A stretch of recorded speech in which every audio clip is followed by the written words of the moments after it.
Bonjour à tous. Donc, Wellfarm est une association qui œuvre pour le bien-être des animaux d'élevage au moment de l'élevage, du transport et de l'abattage. Je dois dire que depuis la création de l'association, il y a bientôt 25 ans, on s'est évidemment consacré principalement aux animaux dits de boucherie. Il y en a 1 milliard d'animaux qui sont abattus chaque année, donc c'est évidemment là qu'étaient nos priorités. Mais en préparant cette manifestation, je me suis plongé un peu dans le dossier des animaux élevés pour la chasse, et Dieu sait qu'ils sont nombreux.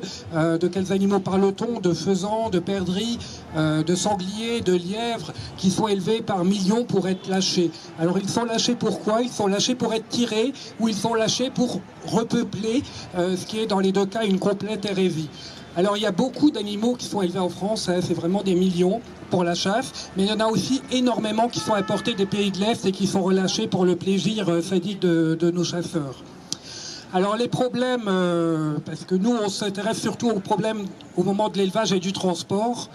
Et au niveau de l'élevage, ce que j'ai constaté, c'est qu'il y a les mêmes problématiques que dans les élevages intensifs, par exemple, que pour les poules pondeuses. Dans les élevages de faisans, par exemple, alors évidemment, dans les accouvoirs, hein, parce qu'il faut des faisans qui pondent des œufs pour ensuite avoir des poussins qui vont devenir faisans et qu'on va relâcher.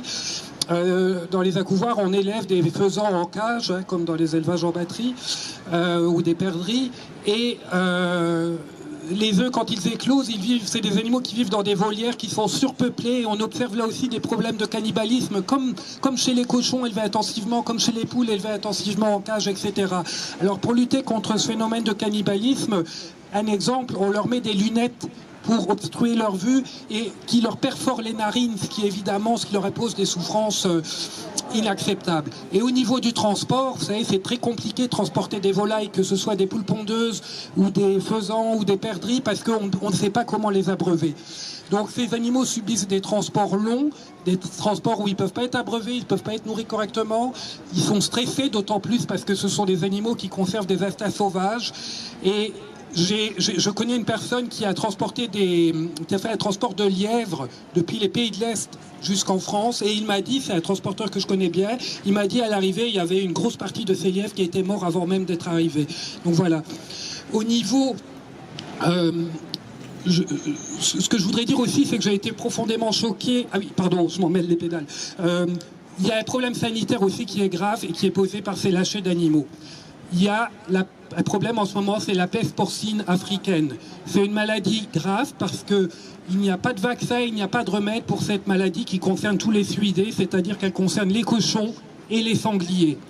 Elle est apparue il y a 4-5 ans dans les pays de l'Est et elle s'est beaucoup développée là-bas. Donc on abat dès qu'elle apparaît dans un endroit, on abat tous les cochons et les sangliers qui sont à proximité de là où est apparue cette maladie. Et malheureusement, elle est arrivée en septembre dernier en Belgique, en Ardennes. Donc il y a une zone qui a été délimitée et tous les sangliers vont être abattus, tous les cochons, les porcs d'élevage vont être abattus. Elle est aux portes de la France, hein, parce que c'est des Ardennes belges. Et nous, Wellfarm, on a une ferme en Meuse avec 4 cochons qui ont été sauvés des élevages intensifs, et on n'a qu'une crainte, c'est qu'on nous impose de les abattre. Alors comment cette maladie est arrivée en Belgique? Très probablement, je ne peux pas l'affirmer, mais d'après la télévision belge, la RTBF, très probablement ce sont des gros chasseurs qu'on imagine bedonnants qui ont fait venir des sangliers des pays de l'Est pour les chasser et pour pouvoir afficher un tableau de chasse plus performant. Voilà une des hérésies qui est liée à ces lâchers d'animaux. Alors, juste pour terminer, je dînais hier soir avec un retraité qui me disait, moi je suis pas content parce que finalement ma retraite elle diminue, et dans le même temps je vois qu'on réduit le permis de chasse des chasseurs, le coût du permis de chasse des chasseurs. Donc finalement c'est vrai que cette décision qu'a pris Emmanuel Macron, c'est un scandale moral, un scandale éthique, et je pense qu'il y en a certains qui chassent les animaux, il y en a d'autres qui chassent les voix. Eh bien, je pense que les amis des animaux sont évidemment plus d'1 million en France, et je ne suis pas certain que les choix de Emmanuel Macron feront balancer les voix dans la bonne direction, enfin en tout cas dans la direction qu'il souhaite. Merci à tous.